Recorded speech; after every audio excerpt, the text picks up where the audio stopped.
Krishna Krishna Krishna Krishna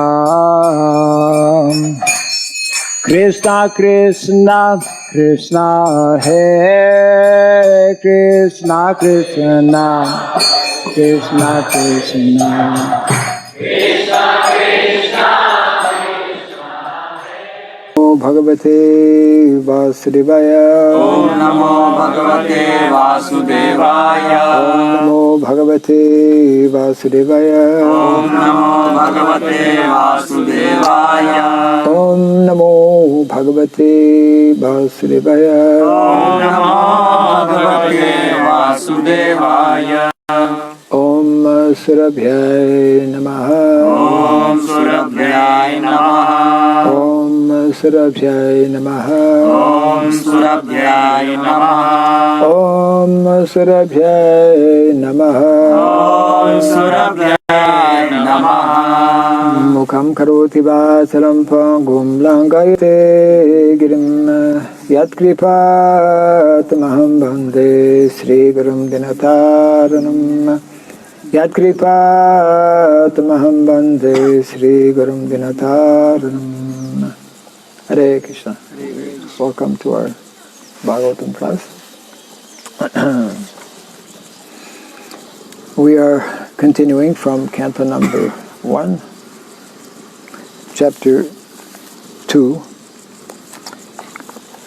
entitled Divinity and Divine Service, and today's text is 28, 29, both together. Yes. Famous verse.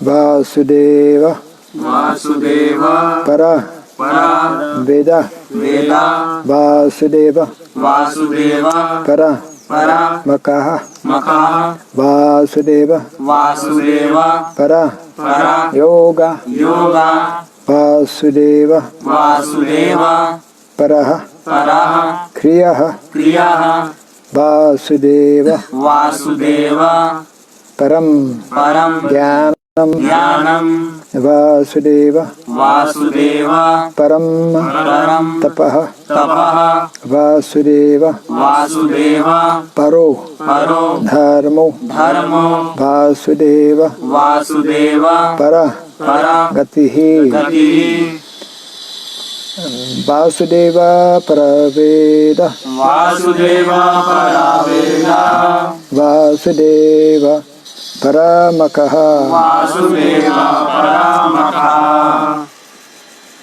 Vasudeva Para Yoga Vasudeva Para Yoga Vasudeva Para Kriyaha Vasudeva Para Kriyaha Vasudeva Param Jnanam Vasudeva Param Jnanam Vasudeva Param Tapaha Vasudeva Param Tapaha Vasudeva Paro Dharmo Vasudeva Paro Dharmo Vasudeva Paragatihi Vasudeva Paragati Vasudeva Paraveda Vasudeva Paraveda Vasudeva Paramakaha Vasudeva Paramakaha Vasudeva Para Yoga Vasudeva Para Yoga Vasudeva Para Kriyaha Vasudeva Para Kriyaha Vasudeva Param Jnanam Vasudeva Param Jnanam Vasudeva Param Tapaha Vasudeva Param Tapaha Vasudeva Paro Dharmo Vasudeva Paro Dharmo Vasudeva Paragatihi Vasudeva Paragati Vasudeva Paraveda Vasudeva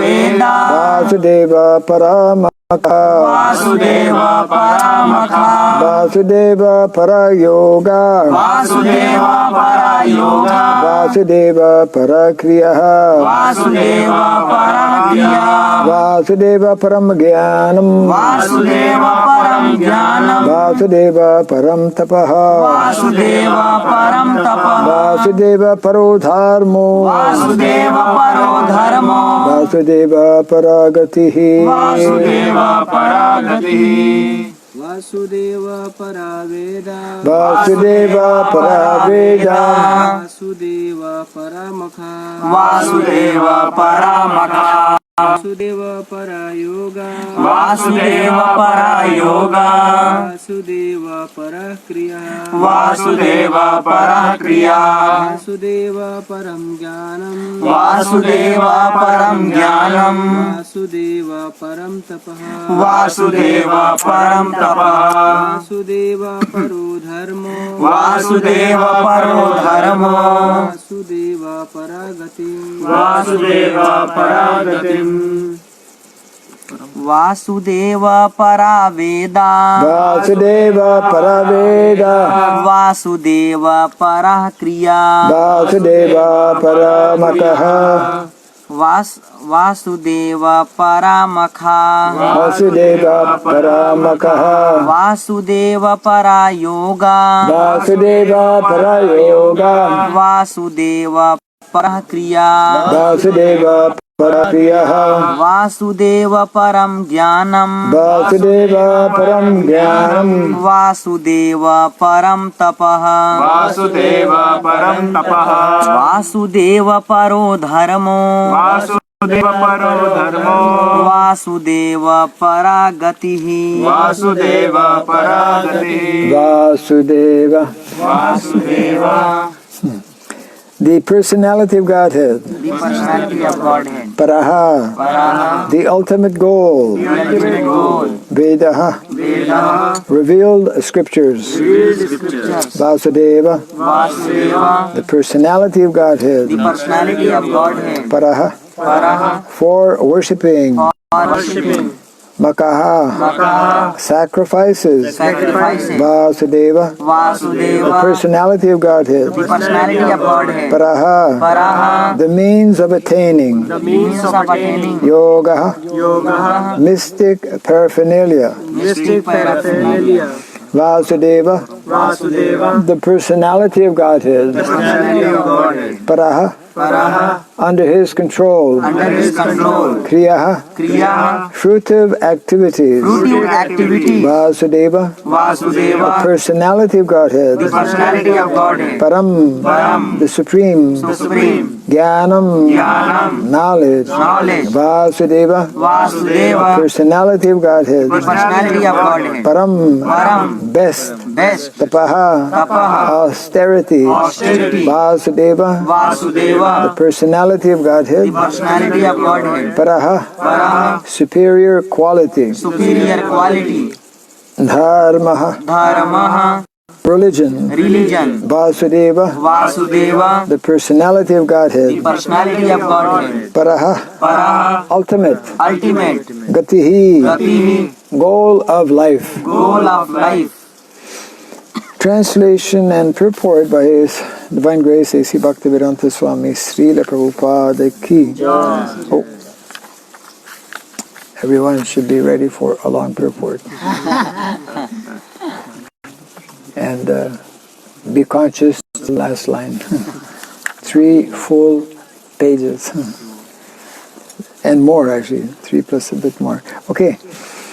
In the revealed scriptures, the ultimate object of knowledge is Sri Krishna, the personality of Godhead. The purpose of performing sacrifices is to please Him. Yoga is for realizing Him. All fruitive activities are ultimately rewarded by Him only. He is supreme knowledge, and all severe austerities are performed to know Him.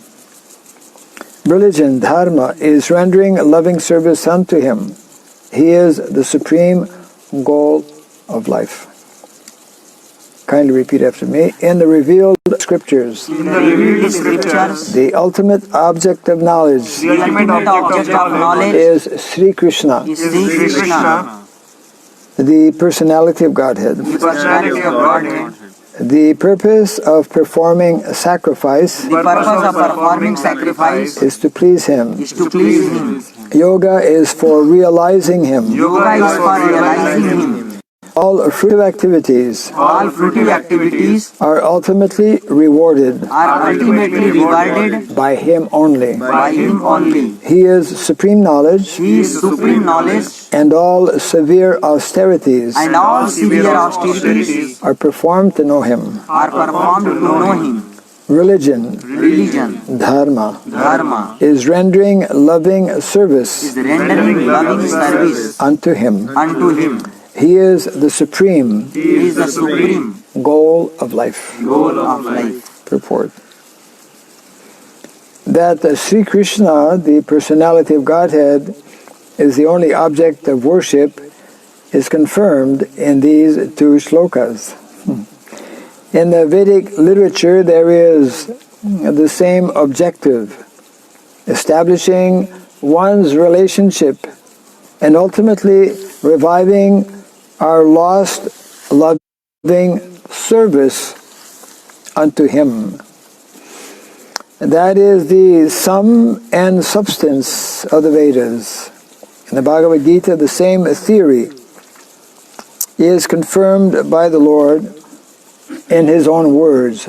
The ultimate purpose of the Vedas is to know Him only. All the revealed scriptures are prepared by the Lord through His incarnation in the body of Srila Vyasadeva, just to remind the fallen souls conditioned by material nature of Sri Krishna, the personality of Godhead. No demigod can award freedom from material bondage. That is the verdict of all the Vedic literatures. Impersonalists who have no information of the personality of Godhead minimize the omnipotency of the Supreme Lord and put Him on equal footing with all other living beings. And for this act, such impersonalists get freedom from material bondage only with great difficulty. They can surrender unto Him only after many births in the culture of transcendental knowledge. One may argue that the Vedic activities are based on sacrificial ceremonies. That is true. But all such sacrifices are also meant for realizing the truth about Vasudeva. Another name of Vasudeva is Yajna, sacrifice. And in the Bhagavad Gita it is clearly stated that all sacrifices and all activities are to be conducted for the satisfaction of Yajna or Vishnu, the personality of Godhead. This is the case also with the yoga systems. Yoga means to get in touch with the Supreme Lord. The process, however, includes several bodily features such as asana, dhyana, pranayama, and meditation, and all of them are meant for concentrating upon the localized aspect of Vasudeva, represented as Paramatma. Paramatma realization is but partial realization of Vasudeva, and if one is successful in that attempt, one realizes Vasudeva in full. But by ill luck, most yogis are stranded by the powers of mysticism achieved through the bodily process. Ill-fated yogis are given a chance in the next birth by being placed in the families of good learned brahmanas or in the families of rich merchants in order to execute the unfinished task of Vasudeva realization. If such brahmanas or sons of rich men properly utilize the chance, they can easily realize Vasudeva by good association with saintly persons. Unfortunately, such preferred persons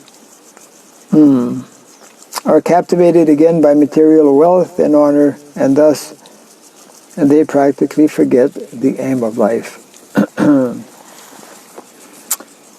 This is also so far this is also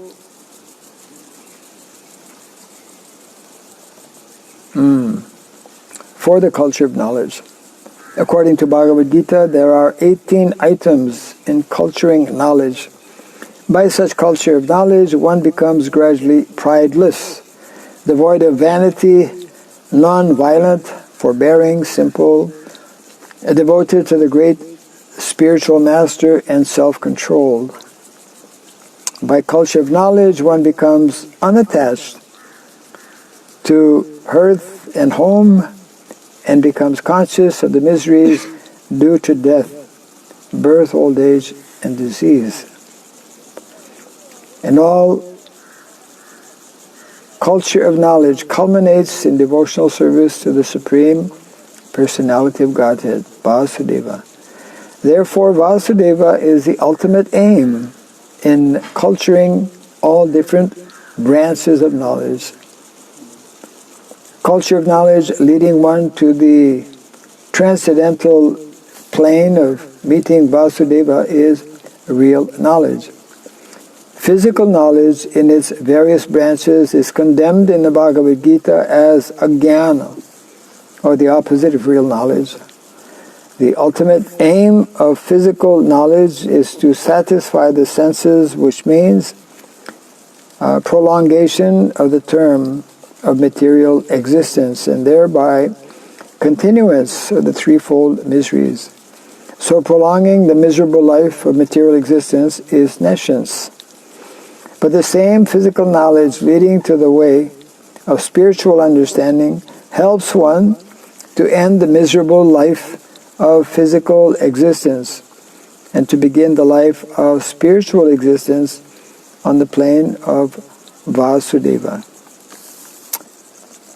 The same applies to all kinds of austerities. Tapasya means voluntary acceptance of bodily pains to achieve some higher end of life.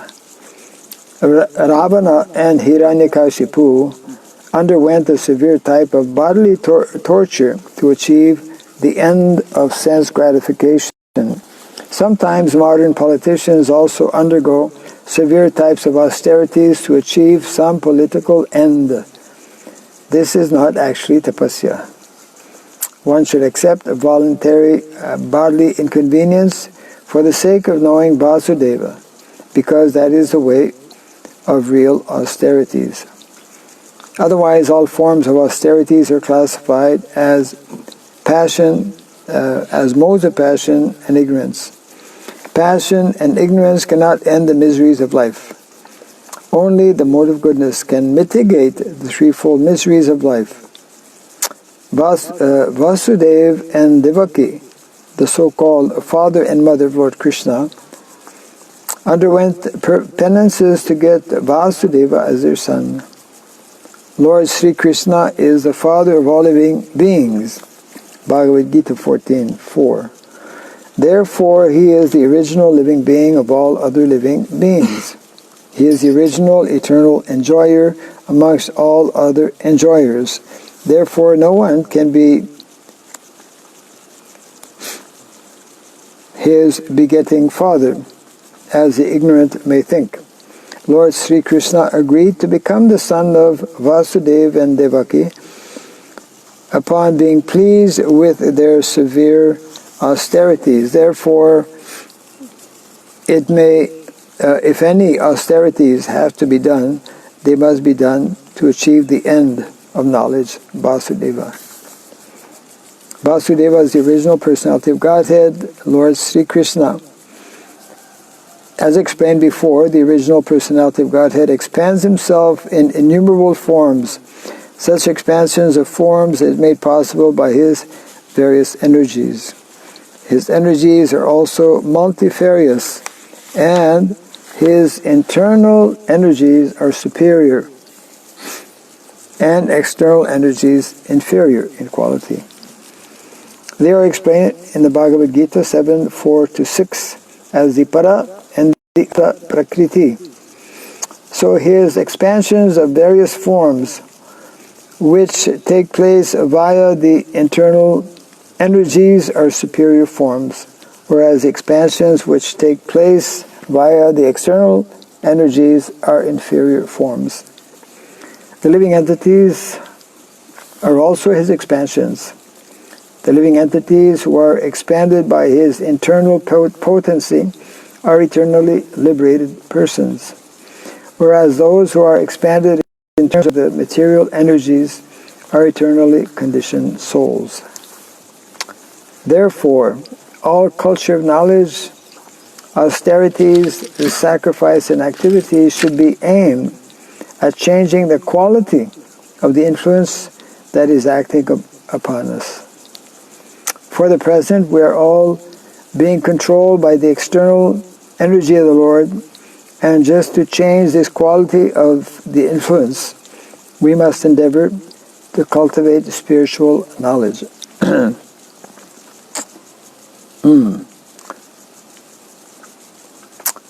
We must endeavor to cultivate spiritual energy. In the Bhagavad Gita it is said that those who are Mahatmas, or those whose minds have been so broadened as to be engaged in the service of the Lord, are under the influence of the internal potency. And the effect is that such broad-minded living beings are constantly engaged in the service of the Lord without deviation. That should be the aim of life, and that is the verdict of all the Vedic literatures. No one should bother himself with fruitive activities or dry speculation about transcendental knowledge.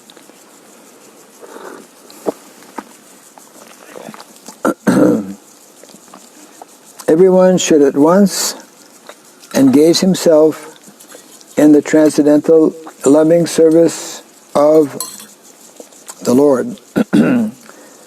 Nor should one worship different demigods who work as different hands of the Lord for creation, maintenance, or destruction of the material world. There are innumerable powerful demigods who took over the external management of the material world. They are all different assisting hands of Lord Vasudeva. Even Lord Shiva and Lord Brahma are included in the list of demigods, but Lord Vishnu or Vasudeva is always transcendentally situated. Even though he accepts the quality of goodness of the material world, he is still transcendental to all the material modes. The following example will clear that matter more explicitly. In the prison house, there are the prisoners and the managers of the prison house. But the managers and the prisoners are bound by the laws of the king. But even though the king sometimes comes in the prison, he is not bound by the laws of the prison house. The king is therefore always transcendental to the laws of the prison house, as the Lord is always transcendental to the laws of the material world.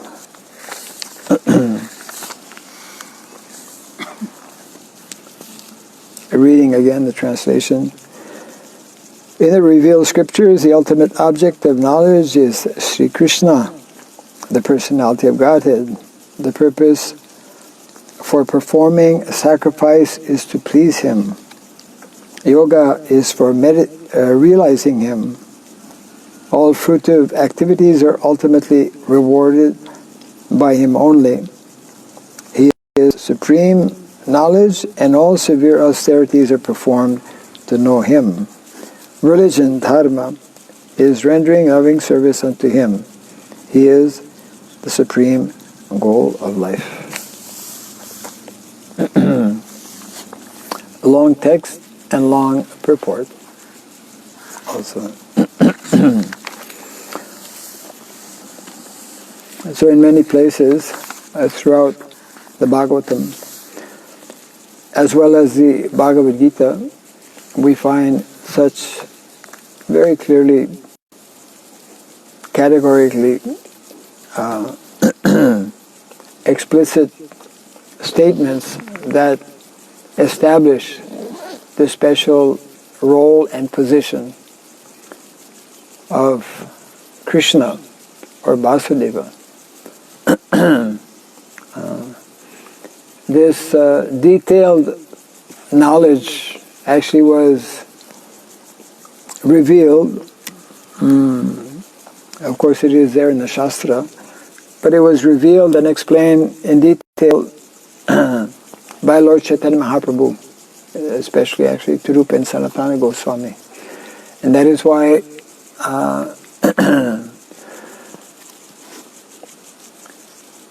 by reading these transcendental literatures that they have left us under the guidance and under the instructions of Lord Chaitanya Mahaprabhu, we are fortunate to receive this very very high, very deep and profound understanding of on the subject matter of tattva. This is the main subject related to the concept and the principles of dharma. Just like here in the verse, Vasudeve paro dharmo. We have read previous verses also. Savaya pumsham paro dharmo. This param dharma is especially nicely presented and explained in the pages of the Bhagavatam. So our acharyas therefore from the very beginning stress and nicely explain by giving so many different references that Krishna is that Supreme Personality of Godhead. That is how Srila Jiva Goswami begins his presentation of the Sat Sandarbhas. These Sat Sandarbhas are considered to be his masterpiece in terms of philosophical presentation, philosophical explanation of the subject matter of tattva. And I don't know if they teach that in Bhakti Vaibhav or not. No, huh? Maybe Bhakti Vedanta? No. Then? When?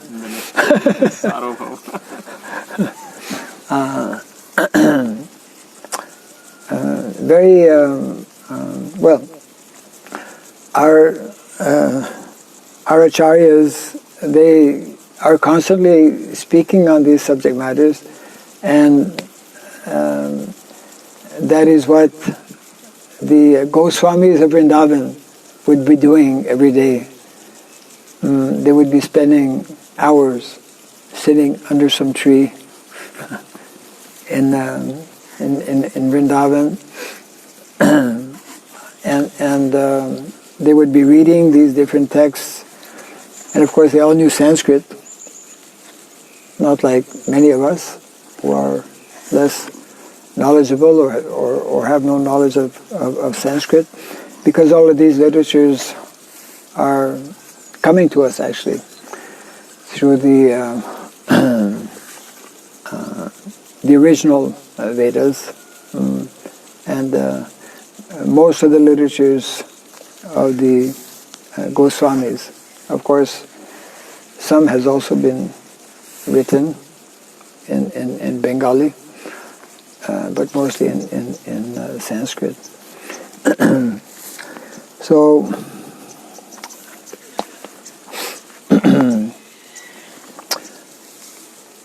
Srila Prabhupada making reference, of course, and this is, we could say, an important feature for devotees.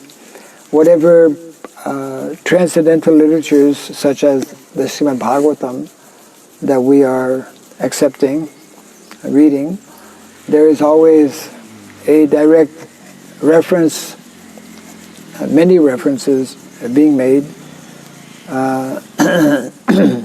All of the essential statements are directly supported from Bhagavad Gita. And that is why the Bhagavad Gita is meant to be known as, first and foremost, a book of knowledge. A book of knowledge that is not simply for some particular people, means not only for people from India, but it is that book of knowledge which is meant to be read and studied, just like I think 2 years back, I forget which, one Minister of Education was making this nice point. It came in the newspapers also. His point was that Bhagavad Gita should be a standard book introduced in all the schools and colleges, regardless of what religion you belong to, because it's a book of knowledge. Knowledge is for everybody, isn't it? And therefore,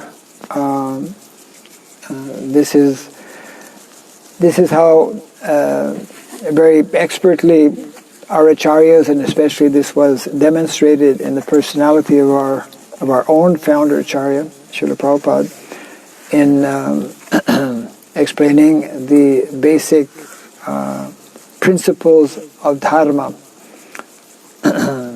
Srimad Bhagavatam is an explanation, a detailed explanation, elaboration on the principles of dharma. And dharma is what guides, what is meant to guide all of our activities.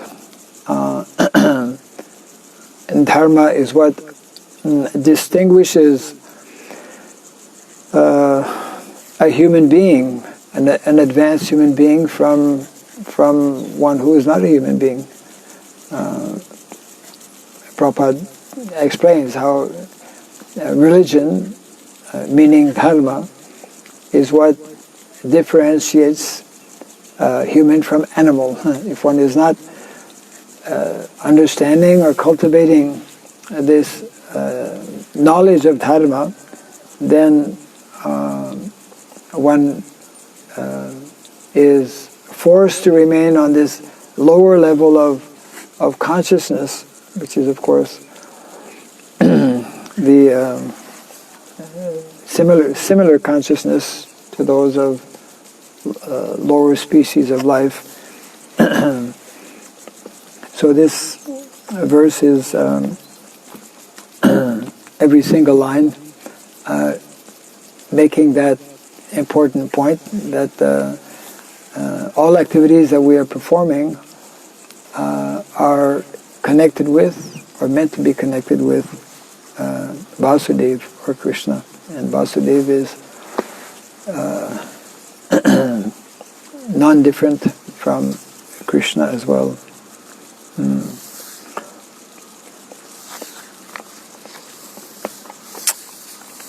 So, of course, in the purport, Prabhupada elaborates and makes a number of points.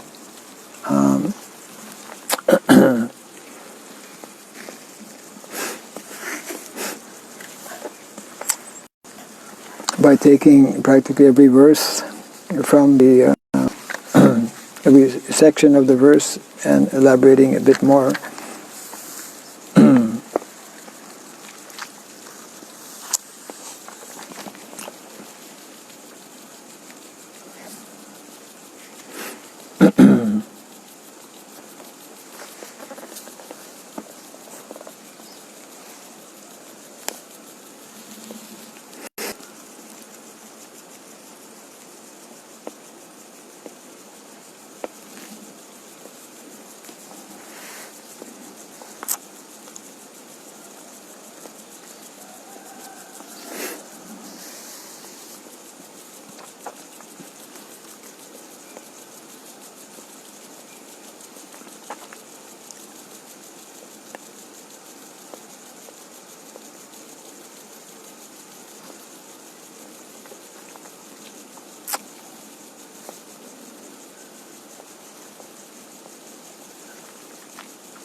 Here Prabhupada is telling that no one should bother himself with fruitive activities or dry speculation about transcendental knowledge. Of course, most people are not even cultivating transcendental knowledge. But the vast majority of those who do come to that platform, they generally very much remain on the mental platform, which means that actually, as we often are reminded, it is something very rare to actually come to that understanding or realization of the unique and absolute nature of Krishna. Sometimes devotees are accused of being fanatics, that why you believe only. And of course, our simple answer is that that's what the Shastra is telling. That's what the Bhagavad Gita is teaching, and that is the essence of all the Vedic literatures. So it is only those who are fortunate and who are serious about putting an end to their miserable condition in the material world, that they will come to that point of accepting, because it is only Krishna, that personality Krishna, who actually demands full, complete surrender without any kind of personal desire or personal aspiration. And it is only through that type of surrender that we can then receive that or reopen or reestablish our natural, eternal relationship with Krishna. That we don't find in different demigod worship. It is all mixed and motivated in so many different ways. But the subject matter of Krishna consciousness opens the doors to a realm which is not even discussed, actually, when we study and look at the kind of activities or kind of worship that people perform in relation to different demigods. There is no comparison whatsoever. And that is why Krishna consciousness is very is very unique in that it is giving the opportunity for those who take up to the process of coming to that very high, exalted position of becoming completely disinterested in spiritual life. In material life. Completely disinterested in material activities. Not that we stop material activities, but we perform them with a different consciousness, in a different understanding. That is the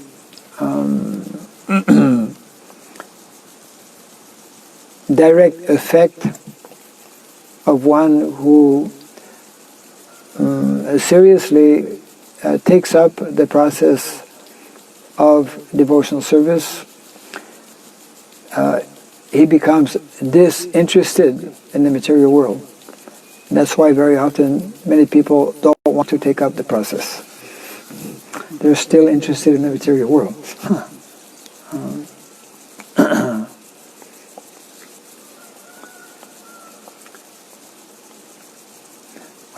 Some of our acharyas have written nice prayers to that effect, that if you still have some attraction and some attachment to family, to home, to nation, to all these things,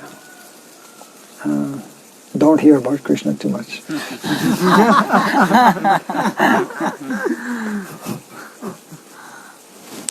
Yeah.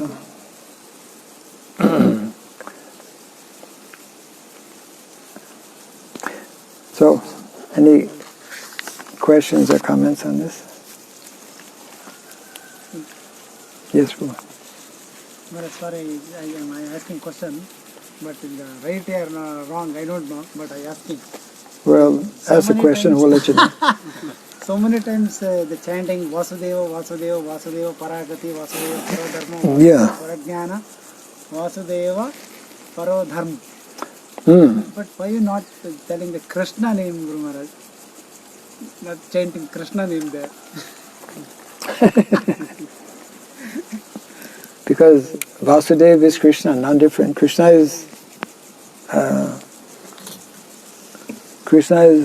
just like Vishnu. Also, we pray to Vishnu.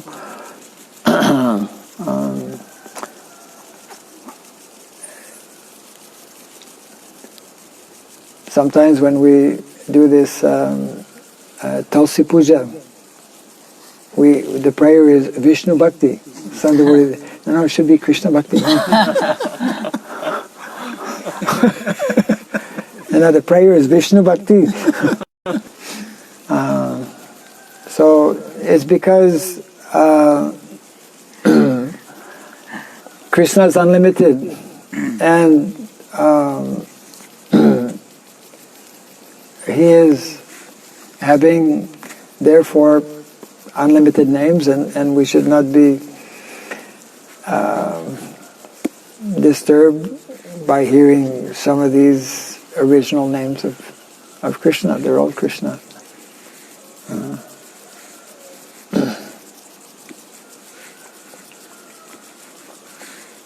You don't like the name Vasudeva? I like Vasudeva, Krishna, everything. But sometime I telling this sloka, there is no name Krishna, no? So Why you chant Hare Krishna? You sit people outside, people asking that. Yeah. That is, I am not giving proper answer.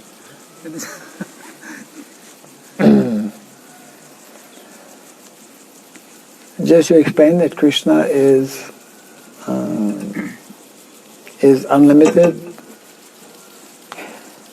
and therefore has unlimited pastimes, and therefore has unlimited names, and therefore has unlimited forms also for all of the different pastimes. He takes on different names.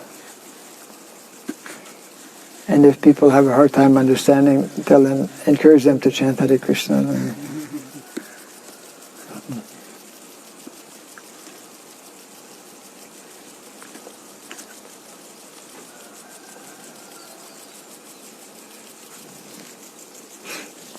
They discussed about this in Bhakti Bible. Why?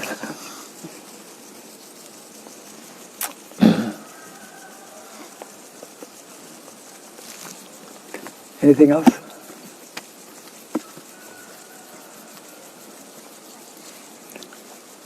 Okay.